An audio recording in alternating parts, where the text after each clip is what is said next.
Hello friends, આજે હું તમારી સમક્ષ શેર કરીશ સરગવાની ફળીઓનું શાક કઈ રીતે બનાવવું। સરગવાની ફળીના આ રીતે નાના નાના ટુકડા કરી લેવાના।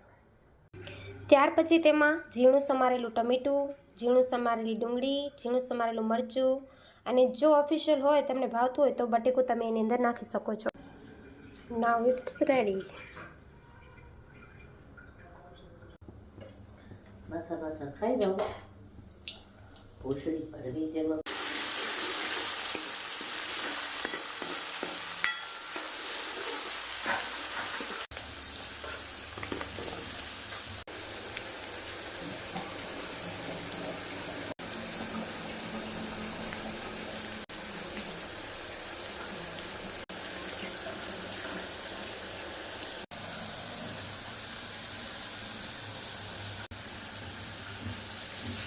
પૂરી બનાવવાની